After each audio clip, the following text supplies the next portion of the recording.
Bunt Prigorzyna w Rosji. Ukryty cel czy koniec Putina? Prigorzyn dostarcza wielu atrakcji. Bunt Prigorzyna. Wszyscy, którzy dopuścili do tego typu działań, zostaną ukarani. И потому действия, которые раскалывают наше единство, это по сути отступничество от своего народа. Piątek, 23 czerwca, wczesny wieczór. Szef Wagnerowców Jewgenij Prigorzyn oświadczył, że oddziały Armii Regularnej Rosji zaatakowały obóz najemników, powodując liczne ofiary. To wszystko można było przeczytać na jego profilu na rosyjskim Telegramie. Nagrał też prostą wiadomość głosową, w której poinformował, że właśnie przejmuje kontrolę nad Rostowem nad Donem, czyli najważniejszym miastem w kontekście wojny z Ukrainą. Мы находимся в штабе, 7 часов 30 минут утра, под контролем военные объекты Ростова, в том числе аэродром. Stwierdził, że zamierza przywrócić sprawiedliwość w armii i wezwał, by nie okazywać sprzeciwu. Poinformował też ministra obrony Siergieja Szojgu i Witalija Gerasimowa, że nie odpuści, dopóki nie odejdą ze swoich stanowisk. Prigorzyn uważa, że za porażki na froncie odpowiedzialny jest sztab kierowniczy w Moskwie, ponieważ ten nie ma odpowiednio dozbrajać żołnierzy, a same pieniądze mają być przez nich rozkradane. Следующее – боеприпасы. Для всех россиян нужно понимать, боеприпасы есть, они лежат на складах. Их не выдают только по одной причине. Потому что, опять же, низкопрофессиональные люди считают, что эти боеприпасы должны лежать в Подмосковье, на всякий случай, если вдруг случайно их самих кто-то заденет.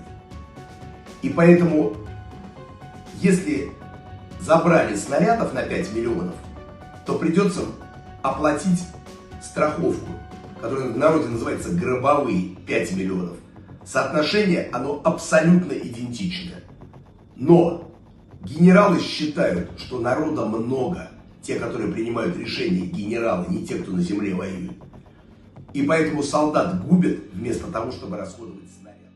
Cały świat śledził od rana w sobotę, co się stanie w Rosji. Były przypuszczenia, że Wagnerowcy spróbują obalić Putina. Sam Prigorzyn na bieżąco informował, że jeśli nie zostanie wysłuchany, to on wraz z jego 20-tysięczną armią wyruszą w kierunku Moskwy, aby wyjaśnić ten problem na miejscu. W odpowiedzi na te słowa Władimir Putin wydał orędzie do narodu, w którym stwierdził, że wszyscy buntownicy zostaną srogo ukarani. Повторю, любая внутренняя смута – смертельная угроза для нашей государственности, для нас, как нации. Это удар по России, по нашему народу. И наши действия по защите Отечества от такой угрозы будут жесткие. Все, кто сознательно встал на путь предательства, кто готовил вооруженный мятеж, встал на путь шантажа и террористических методов, понесут неименуемое наказание. Ответят и перед законом, и перед нашим народом.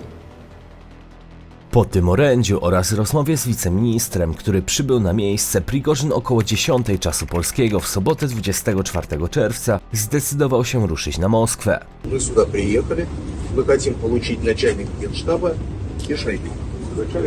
Пока их не будет, мы находимся здесь, блокируем город Ростов и идем в Москву. Wagnerowcy wyjechali z Rostowa i niespodziewanie okazało się, że są w położonym ponad 500 km dalej Woroneżu, skąd już niedługo mieli wyruszyć prosto na stolicę. Napotkali niewielki opór w obwodzie lipieckim, ale jak stwierdził Prigorzyn, nie ma zamiaru strzelać do chłopców. Ponoć konwój został jeszcze 3 razy ostrzelany przez helikoptery, jednak jak faktycznie było, to ciężko zweryfikować, ponieważ te nagrania mogą być fałszywe. Министр обороны специально прибыл в Ростов для того, чтобы провести операцию по уничтожению ЧВК «Вагнер». Он использовал артиллеристов и пилотов вертолетов в темную, чтобы нас уничтожить. Шойгу только что трусливо бежал из Ростова. В 21:00 он бежал трусливо, как баба, для того, чтобы не объясняться, зачем он поднимал вертолеты уничтожать наших парней, зачем наносил ракетные удары.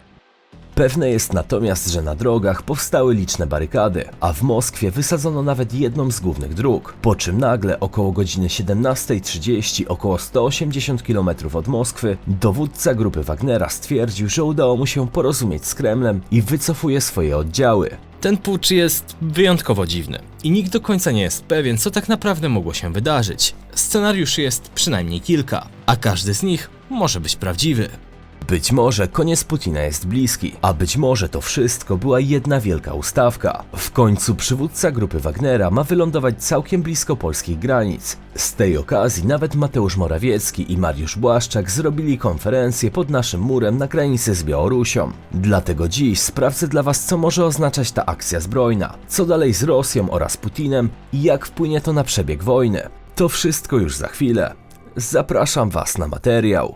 Słuchajcie, jeśli jeszcze nie odwiedziliście naszego sklepu globalista.pl, to wejdźcie i zobaczcie, co mamy, a na pewno znajdziecie coś dla siebie. Oprócz gry planszowej, którą ma już, o ile się nie mylę, ponad 15 000 z Was, znajdziecie też antyki, takie jak kilkudziesięcioletnie mapy czy stare pieniądze. Do tego produkowane przez nas plakaty w takich oto ozdobnych ramkach, ale też globusy i wiele innych. Natomiast co do gry, pamiętajcie, że nie jest to jakiś quiz, a gra, w której możecie stoczyć walkę na mapie z innymi graczami i to nawet 6 naraz. Na 2 mapach, konkretnie Europy i świata. Do tego jest mnóstwo unikalnych jednostek oraz funkcji, więc myślę, że się spodoba. Same elementy są zrobione z drewna, więc tym bardziej warto. Możecie już się powoli szykować na jedną z największych niespodzianek, jaką już szykujemy dla Was od roku. Ale co dokładnie się stanie, to dowiecie się niedługo. Ale będzie to coś naprawdę dużego i myślę, że będzie to jeden z największych projektów na polskim YouTubie. Ale wszystko w swoim czasie. Na ten moment zapraszamy na naszego Discorda, link macie w opisie. Także teraz czas na film. Все перемешано вот так вот.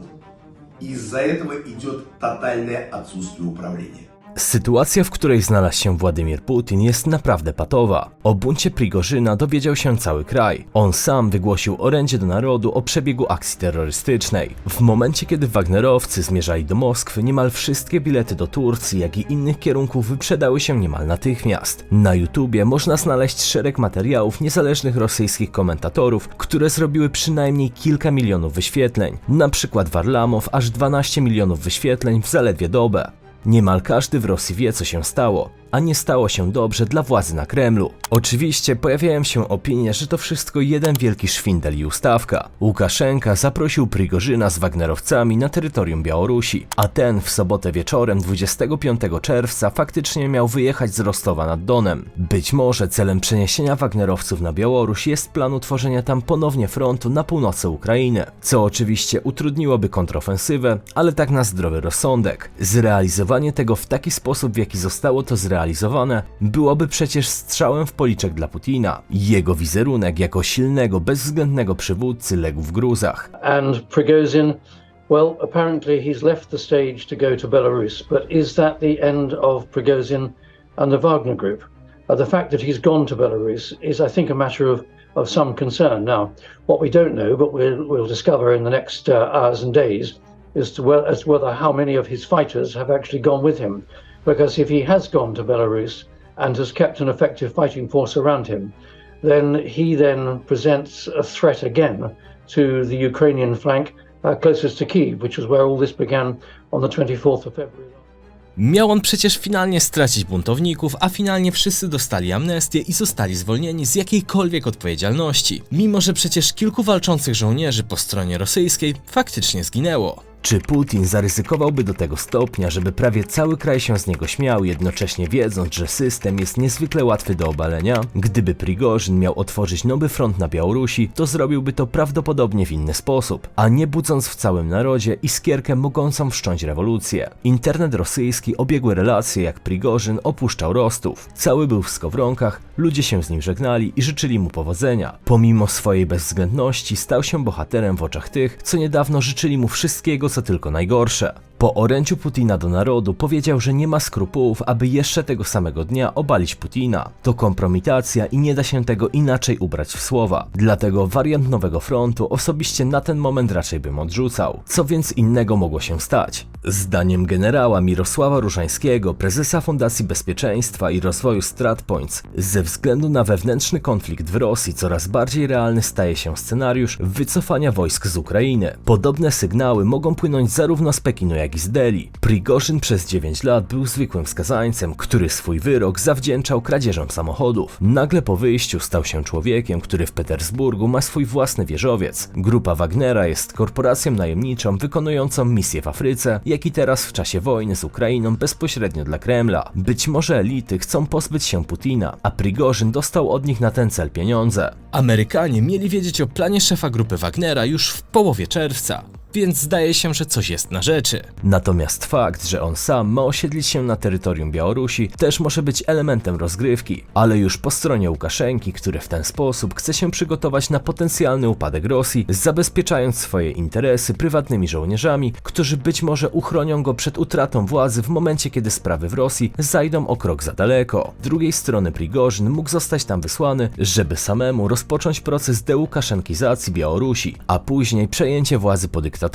Można tutaj snuć różne teorie, ale bez względu na to, co by się nie stało, niepodważalnym faktem jest to, że pozycja Putina jest obecnie w najgorszym położeniu niemal od samego początku jego rządów, ale to może być też zabieg celowy. Rosja jest państwem, które posiada najwięcej głowic nuklearnych na świecie. Zachód obawia się, że destabilizacja władzy Kremla może spowodować, że broń trafi w niepowołane ręce. Dlatego Putin, zdając sobie z tego sprawę, buntem mógł nie tylko sprawdzić, kto jest mu wierny, ale dodatkowo chwilowo usunąć się w cień, aby Zachód myślał, że jeśli dalej będzie dostarczać broń na Ukrainę, to Rosja się rozpadnie, co byłoby scenariuszem nadzwyczaj ryzykownym dla globalnej stabilności. Z ostatnich informacji, jakie zebrali niezależni rosyjscy dziennikarze, wynika, że w wyniku puczu Prigorzyna Rosja straciła łącznie 7 maszyn i wraz z nimi 13 pilotów. Oto lista: śmigłowce K-52, MN-8, 3 MN-8MT, MN-35, MN-35 i samolot AN-26. Nic zatem nie wygląda na to, aby Putin faktycznie mógł mieć jakiś plan. Ewentualnie mogłoby być też to spowodowane wymogiem kolejnej mobilizacji. Z uwagi na to, jakby to uwarunkował Putin,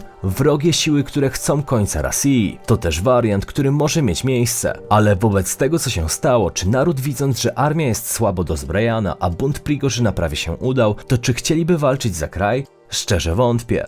Prędzej poszliby ponownie na Moskwę, aniżeli na Ukrainę, bo tam mogliby szybciej stracić życie niż w pierwszym przypadku. W trakcie publikowania tego materiału nie ma jeszcze pewności, co właściwie dzieje się z Prigorzynem. Jego grupa medialna wysłała szczątkowe komunikaty, jakoby ten pozdrawiał swoich zwolenników. Cała kadra kierownicza w Rosji jakby zapadła się pod ziemię, próbując obmyślić plan, co dalej zrobić z tym ambarasem. Zdaniem byłego funkcjonariusza KGB i SB Siergieja Żirnowa, Jewgenij Prigorzyn zostanie zabity do końca 2023 roku. Ale moim zdaniem takie tezy są zbyt odważne. Putin mógłby zdecydować się na czystki, ale jeśli to wszystko, co widzieliśmy, faktycznie miało miejsce, a wiele wskazuje na to, że miało, to prezydent Rosji jest naprawdę wystraszony, o czym zresztą świadczy ten oto fragment wypowiedzi. Непомерные амбиции и личные интересы привели к измене и своей стране, и своему народу, и тому делу, за которое бок о бок с другими нашими частями и подразделениями сражались и погибали бойцы и командиры группы «Вагнер». Герои, которые освобождали Солидар и Артемовск, города и поселки Донбасса, сражались и отдавали свои жизни за Новороссию, за единство русского мира. Их имя и славу тоже предали те, кто пытается организовать мятеж, толкает страну к анархии и братоубийству, к поражению в конечном итоге и к капитуляции.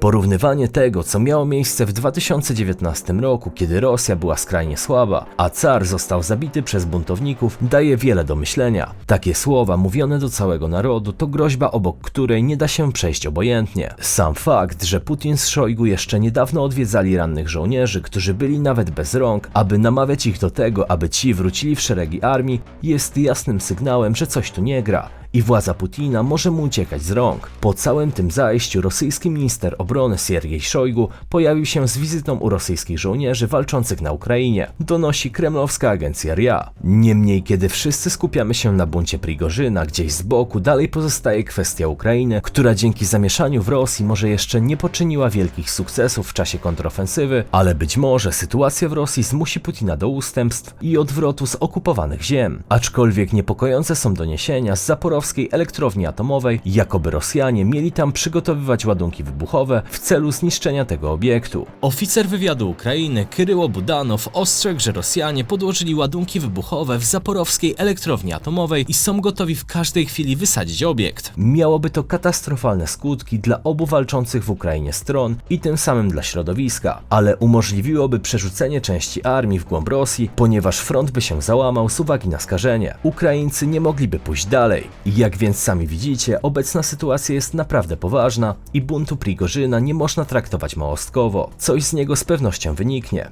Scenariuszy jest wiele, a który się sprawdzi, to już niedługo się okaże. Z mojej strony to tyle na dziś. Dzięki i do następnego materiału. Cześć!